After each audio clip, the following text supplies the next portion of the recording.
அனைவருக்கும் வணக்கம். Option tricky trade channel மூலம் உங்களை சந்திப்பதில் மிக்க மகிழ்ச்சி அடைகிறேன். நான் உங்கள் சந்தோஷ். இன்று ஒரு வருத்தமளிக்கிற செய்தி. இந்திய பங்கு சந்தையில் ஒரு முதலீட்டாளர், மிக முக்கிய முதலீட்டாளர் இழந்த நாள் அப்படின்னே சொல்லலாம். ஆம், திரு ராகேஷ் ஜுன்ஜுன்வாலா அவர்கள் இறந்த நாள். இந்த நாளுக்கு நம்ம ஆழ்ந்த இரங்கலை ஆப்ஷன் ட்ரிக்கி ட்ரேட் சேனல் மூலியம் நம்ம தெரிவிச்சுக்கிறோம். வாங்க வீடியோக்குள்ளே போகலாம். இப்போ நிஃப்டி பார்த்திங்கன்னா சென்ற வாரம் நம்மளுக்கு 8ஆம் தேதியிலிருந்து 12ஆம் தேதி வரை வர்த்தமாயிருக்கு. இப்போ நம்மளுக்கு நிஃப்டியோட ரேஞ்ச் நம்மளுக்கு முக்கியம். ரேஞ்சுங்கிற விஷயத்தை நம்ம முக்கியமாக எடுத்துக்கணுன்ட்டு நம்ம பல வீடியோக்களில் பதிவு பண்ணிகிட்டே வரோம். இந்த ரேஞ்ச் அப்படிங்கிறது ஒரு நாளோட ரேஞ்ச் என்ன, 1 டே ரேஞ்ச் என்ன, அதே மாதிரி வீக்லி ரேஞ்ச் என்ன அப்படிங்கிறத நம்மளுக்கு தெரியணும். அப்போ ஒரு நாளோட வர்த்தகம் அப்படிங்கிறது ஒரு நாளோட ஹை அண்ட் லோவுக்கும், வீக்லி அப்படிங்கிறது அதனுடைய ஹையுக்கும் லோவுக்குள்ள வித்தியாசத்தை நம்ம ரொம்ப முக்கியமாக பார்த்துட்ருக்குறோம். அதே மாதிரி மண்டேவோட ஓப்பன் மிக முக்கியம் அப்படின்னு சொல்லியிருக்கிறோம். அதே மாதிரி மண்டேவோட ஹை லோ ரொம்ப ரொம்ப முக்கியம்னு சொல்லியிருக்கிறோம். இதில் பார்த்திங்கன்னா நம்மளுக்கு மண்டே அப்படிங்கிறது வாரத்தோட துவக்க நாளுங்காட்டி மண்டே விடுமுறையாக இருந்தால் டியூஸ்டே தான் இருக்கும், டியூஸ்டே லீவாக இருந்தால் வெட்னஸ்டே, இப்படி தான் ஒரு நாளாக எடுத்து தான் ஆகணும். நம்மளுக்கு வாரத்தில் முதல் நாள் வர்த்தகத்தை அடிப்படையாக கொண்டு தான் இது பண்ண முடியும். அப்போது நம்மளுக்கு சென்ற வாரத்தின் துவக்க நாள் அப்படின்னு எடுத்துக்கிட்டால் 17,401 8ஆம் தேதியோட வர்த்தகம் தான் நம்மளுக்கு அதான் துவக்கம். அதனுடைய லோ 17,359. அப்போ ஓப்பன் ஆனதுக்கப்புறம் ஒரு 59 புள்ளிகள் தான் இறக்கம் கண்டுள்ளது. அந்த திங்கள் அன்று வர்த்தகத்தோட ஹை பார்த்திங்கன்னா 17,548. அப்போ 17,548க்கு மேலே வர்த்தகம் இருந்தாலே அதனுடைய ரேஞ்சே வேறு அப்படிங்கிறது நம்மளுடைய அர்த்தம். அப்போது நம்மளுக்கு பார்த்திங்கன்னா ஓப்பனில் இருந்து 42 புள்ளிகள் கீழேயும் ஓப்பனுக்கு மேல் 323 புள்ளிகளும் இருந்திருக்கு. மொத்தம் 365 புள்ளிகள். ஒரு வாரத்தோட ரேஞ்ச் 365 புள்ளிகள். இந்த 365க்குள்ள டிவைடட் பை 50 போட்டிங்கன்னா நம்மளுக்கு எத்தனை ஸ்ட்ரைக் இருக்குது அப்படிங்கிறது தெரிஞ்சிடும். அப்போ இந்த இடத்துல என்ன ஆயிருக்கு, நம்மளுக்கு 7 ஸ்ட்ரைக் உள்ளடக்கமாக இருந்திருக்கு. அப்போ இந்த 7 ஸ்ட்ரைக்குள்ளே இருக்கிற ஆப்ஷன் தான் ஒரு தாக்கத்தை ஏற்படுத்தியிருக்கும், இம்பேக்டை ஒரு இது பண்ணியிருக்கோம். அப்போ இதுக்குள்ளே இருக்கிற ஸ்ட்ரைக்கு நம்ம ஐடிஎம் அண்ட் ஓடிஎம் பேஸில் நீங்கள் எப்படி பார்க்குறீங்க அப்படிங்கிறது தான் ரொம்ப ரொம்ப முக்கியம். அப்போ சந்தை ஒரு வாரத்தோட ரேஞ்ச் நம்மளுக்கு 365 புள்ளிகள் அப்படிங்கும்போது சராசரியாக ஒரு வாரத்தோட ரேஞ்ச் பார்த்திங்கன்னா 300லேருந்து 500 புள்ளிகள் இருக்கும். அப்போ இதுக்குள்ளே பார்த்திங்கன்னா 300 அப்படின்னு ஸ்ட்ரைக் எடுத்துட்டா 300 பாயிண்ட்னா நம்மளுக்கு 6 ஸ்ட்ரைக்கு நம்மளுக்கு உள்ளடக்கமாக இருக்கும்.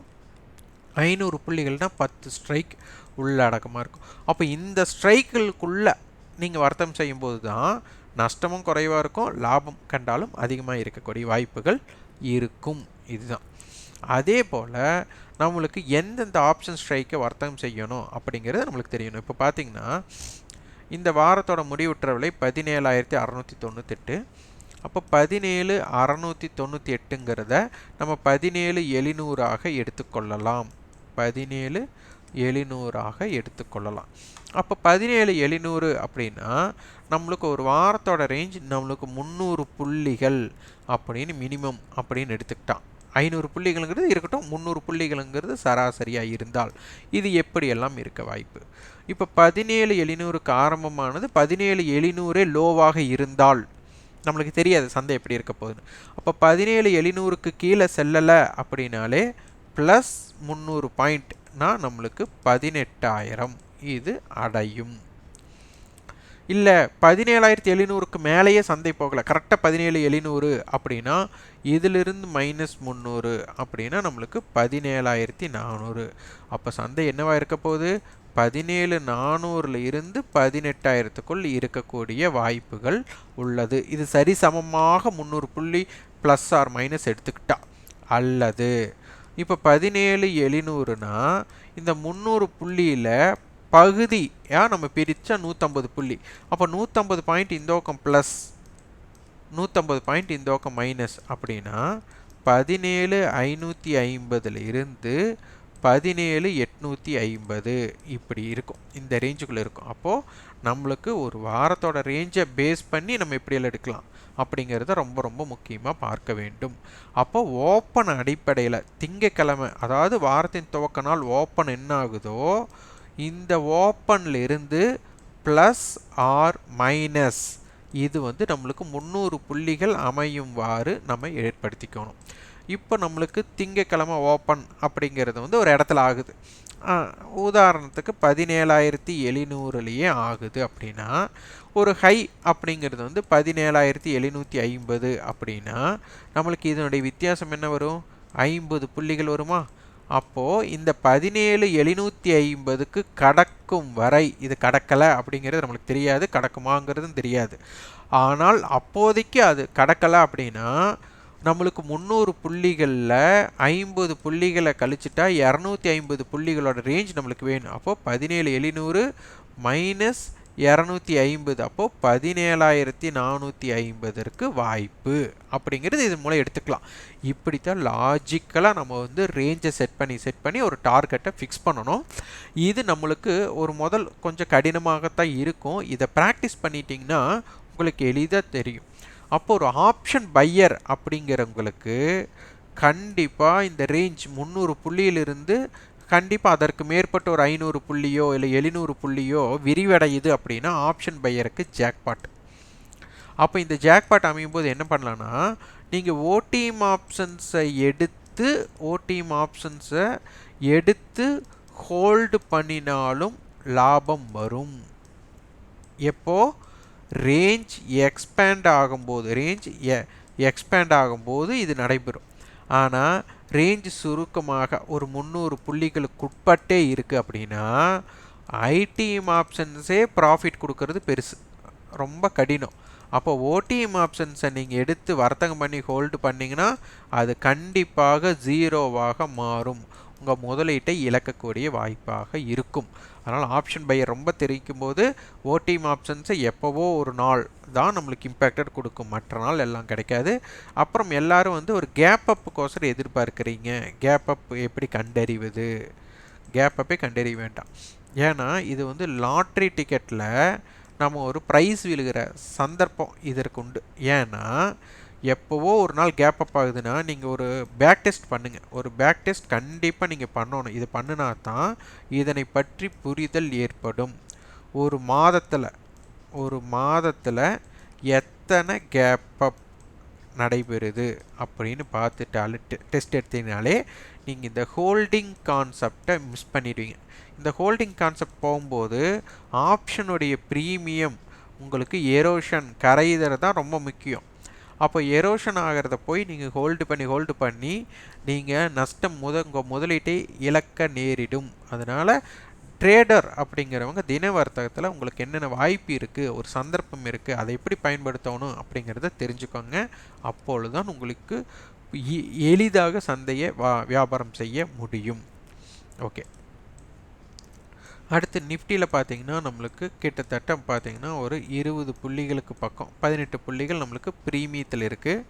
இப்போ நம்மளுக்கு சந்தை யாருடைய கட்டுப்பாட்டுக்குள்ளே இருக்குது அப்படின்னா இதை ஹெட்ஜ்னு எடுத்துக்கலாம், எல்லை அப்படின்னு எடுத்துக்கலாம்.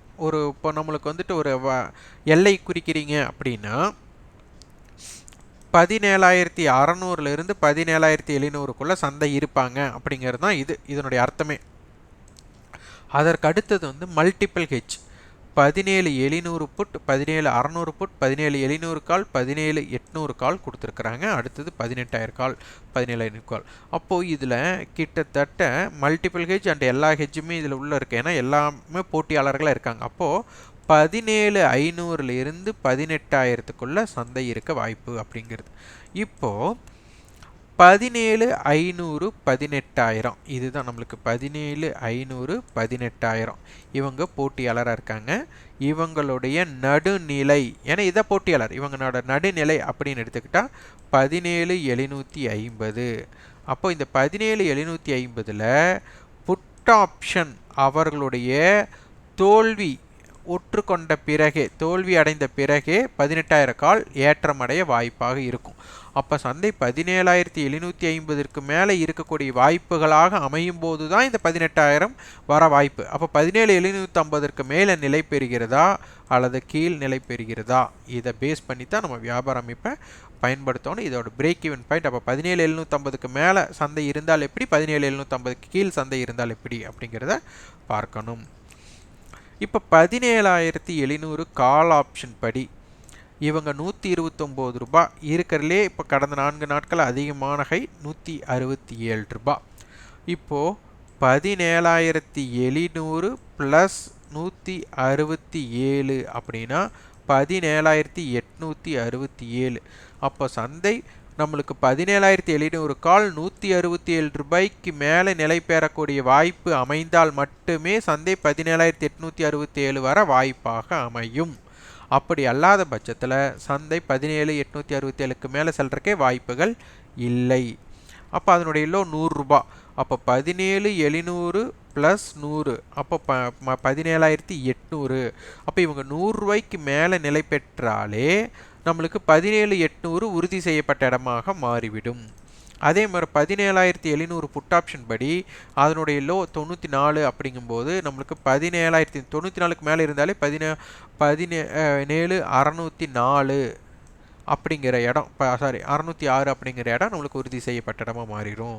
அப்போ 171 ரூபாய்க்கு மேலே இவங்க இருக்கக்கூடிய வாய்ப்பாக அமைஞ்சால் 17,530 அப்படிங்கிறது உறுதி செய்யப்பட்ட இடமாக மாறிவிடும். அப்போ இதுதான் நம்மளுக்கு இது 17,700 கால் அண்டு புட்டோட அடிப்படையும் நம்மளுக்கு உள்ள எடுத்துக்கணும். இதில் ரொம்ப யோசிக்க வேண்டிய விஷயம், இம்ப்ளைடு வாலட்டிலிட்டிங்கிறது கால் சைடு மிகைப்படுத்தின மதிப்பு ரொம்ப ரொம்ப கம்மியாக இருக்குது, புட் சைடு வந்து கொஞ்சம் அதிகமாக இருக்குது. இந்த மிகைப்படுத்தின மதிப்பு என்னென்னா, இங்கே 10 ரூபாய்க்கு இருக்கிற பொருள் நம்மளுக்கு 10 ரூபாயே இருக்கிற மாதிரி அர்த்தம். இங்கே 10 ரூபாய் இருக்க வேண்டிய பொருள் ஒரு 13 ரூபாய் இருக்கிற மாதிரி அர்த்தம். அப்போ 3 ரூபாய் மிக அதிகமாக உள்ளது. இதை வந்து எதிர்பார்ப்பு தூண்டுதலாக அமைந்தது அப்படின்னா அதற்கு ஒரு ஸ்ட்ராட்டஜியும், இதை வந்து செல்லர், ஏன்னா இது ஆப்ஷன் ஹெட்ஜிங் கான்செப்ட்டுங்காட்டி நம்ம செல்லர்ஸோட கான்செப்டில் ஒரு 10 ரூபாய் அவங்க ரைட் பண்ணால் 10 ரூபாய் தான் கிடைக்கும். ஆனால் 10 ரூபா பொருள் 13 ரூபாய் இருக்கும்போது அவங்க ரைட் பண்ணால் 13 ரூபா, அப்போ 3 ரூபாய் லாபம் அதிகமாக இருக்கும்.